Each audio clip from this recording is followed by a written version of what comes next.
ഹരി ഓം ശ്രീമന്നാരായണീയം ദശകം 7 ശ്ലോകം 10 ആതാമ്രേ ചരണേ വിനമ്രമതത്തം ഹസ്തേന ഹസ്തേ സ്പൃശൻ ബോധസ്തേ ഭവിതാന സർഗ വിധിഭിർബന്ധോപി സഞ്ജായതേ ഇത്യാഭാഷ്യഗിരം പ്രതോഷ്യ നിതരാം തച്ചിത്തഗൂഢസ്വയം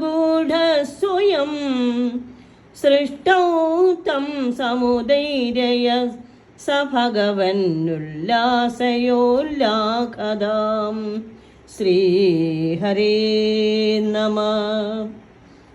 അഥ ആതാമ്രേ ചരണേ വിനമ്രം തം. ഉടനെ അവിടുത്തെ ആ ചുവന്ന തൃച്ച എവിടെയിൽ വീണ് നമസ്കരിച്ച ആ ബ്രഹ്മാവിനെ ഹസ്തേന ഹസ്തേ സ്പൃശൻ, കൈകൊണ്ട് കൈക്ക് പിടിച്ചെഴുന്നേൽപ്പിച്ചിട്ട് തേ ബോധ ഭവിത, അങ്ങേക്ക് ജ്ഞാനം ഉണ്ടായിക്കൊള്ളും.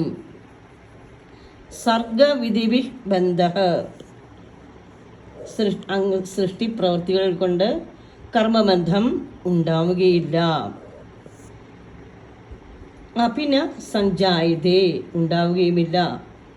ഇതിഗിരം ആ ഭാഷ്യ എന്ന വാക്കു പറഞ്ഞ് നിതരാം പ്രദോഷ്യ, ഏറ്റവും സന്തോഷിപ്പിച്ചിട്ട് സ്വയം തച്ചിത്തഗൂഢ, തന്നെത്താൻ ആ ബ്രഹ്മാവിൻ്റെ മനസ്സിൽ ഒളിച്ചിരുന്നുകൊണ്ട് തം സൃഷ്ടോ സമുദരേഹ,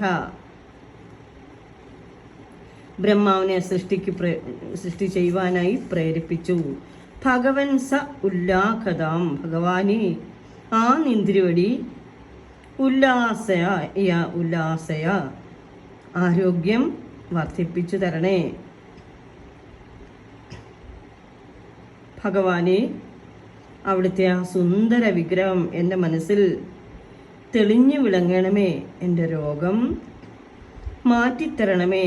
ബ്രഹ്മാവിനെ അനുഗ്രഹിക്കാൻ ഒരുങ്ങിയ നിന്ദ്രിവടിയെ ഞാൻ ഭജിക്കുന്നു, എനിക്ക് ആരോഗ്യം വർദ്ധിപ്പിച്ചു തരണമേ എന്നാണ് പ്രാർത്ഥിക്കുന്നത്. ഭഗവാന്റെ ആ കരുണാകടാക്ഷങ്ങളുണ്ടായാൽ എല്ലാ രോഗദുരിതങ്ങളും മാറിക്കിട്ടും.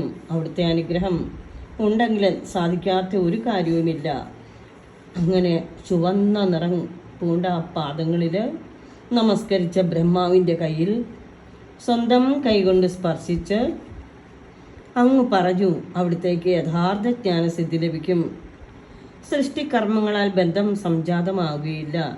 ഈ വാക്കുകളാൽ സന്തുഷ്ടനായി ഭവിച്ച ബ്രഹ്മാവിൻ്റെ മനസ്സിൽ അവിടുന്ന് മറഞ്ഞിരുന്നു കൊണ്ട് അങ്ങ് അദ്ദേഹത്തെ സൃഷ്ടികർമ്മത്തിന് വേണ്ടി പ്രേരിപ്പിച്ചു.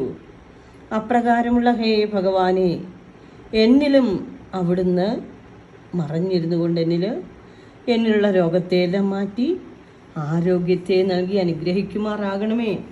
ആ പൊന്ന് തൃച്ചേവടികളെ ഭജിക്കുന്ന ഞങ്ങളെ അവിടുന്ന് കാത്തുകൊള്ളണമേ. ഭക്തി തന്ന് അനുഗ്രഹിക്കണമേ. സർവം സമർപ്പയാമി. ഹരി ഓം.